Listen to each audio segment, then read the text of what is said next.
in sales situations, how do you create the right balance between empathy on the one hand and having a healthy pressure on the other hand? Because the reality is you'll need both on a good sales call. So in this video today, I just want to share some of the things I've learned over the past 2 years selling, and I hope that you will learn something from this today.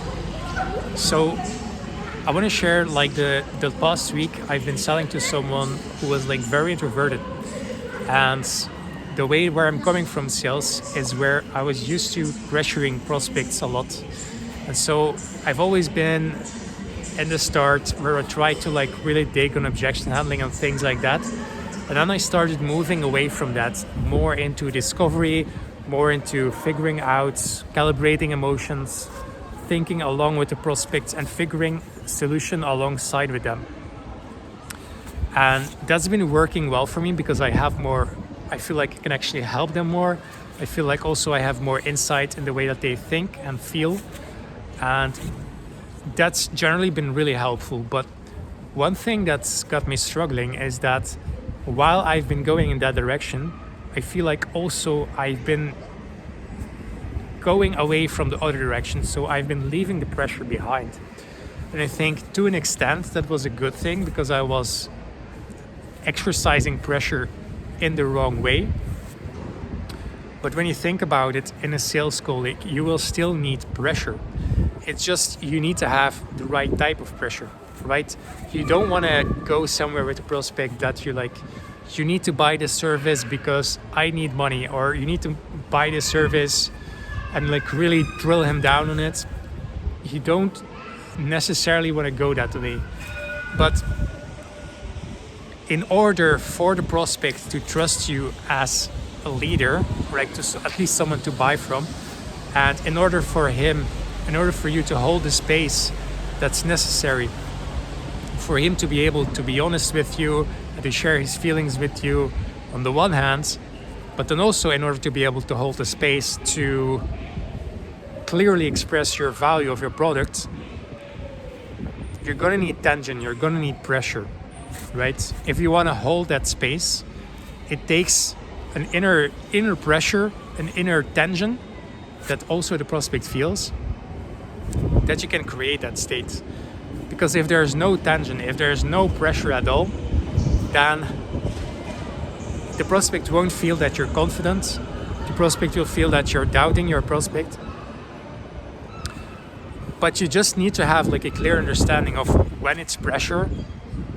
What do I mean? Because it's not necessarily pressuring the prospect, it's just pressuring to create a certain environment, right? To create the right type of environment that's necessary for integrity, honesty, and for sharing feelings. So that's important.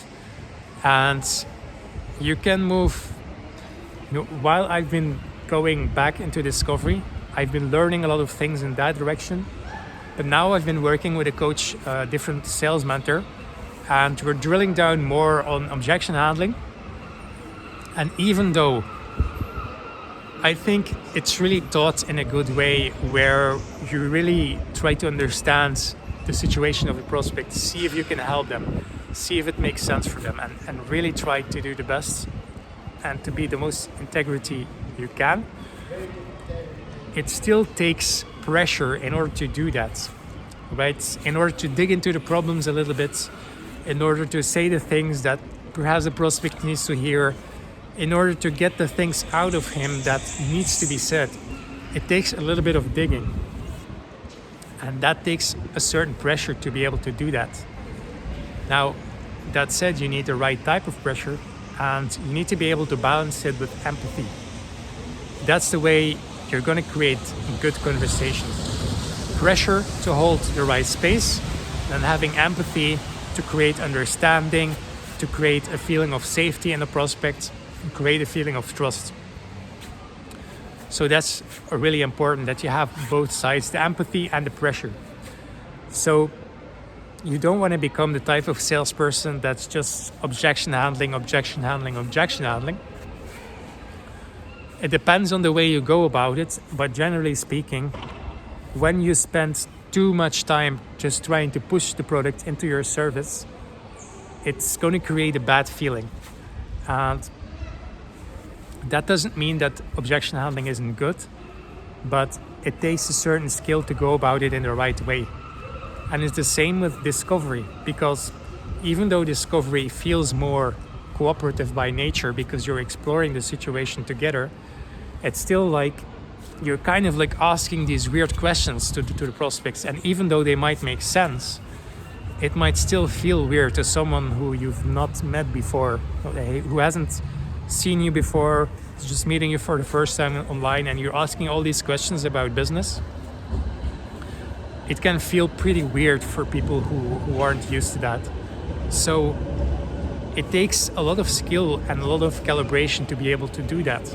So it's the same thing actually in discovery. You also need that pressure to ask the right type of questions, but you also need the empathy and the calibration in order to smooth things out and make the prospect feel like he's understood, like he can trust you, like he's safe in sharing his information about his business, sharing his feelings about his situation. So it's actually not so different whether you do it in discovery or objection handling. It's just like when we talk about objection handling, generally speaking in sales, especially like more beginner closers, they think it's all about like pushing the prospect over the line and getting the deal in. And that's not necessarily the way you want to go about it. That's an aspect of it because you want to get the deal in, but you want to do it in a good way, right?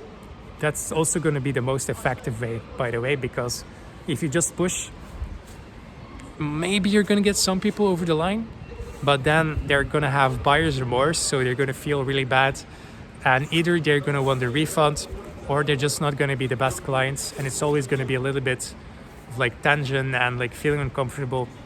So you want to make sure you sell in the right way, right? But if you are experienced in sales, or you've been selling for a little bit, for a while, you probably know that most professional salespeople actually hold this very strongly, right?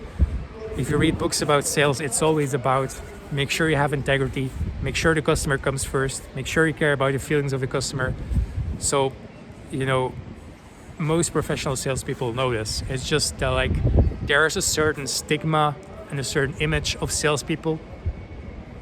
Because even though most professional salespeople know that they need to have empathy, that they need to care about the prospect, it's still difficult to do that in practice.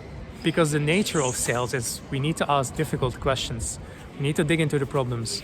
We need to hold those right type of spaces.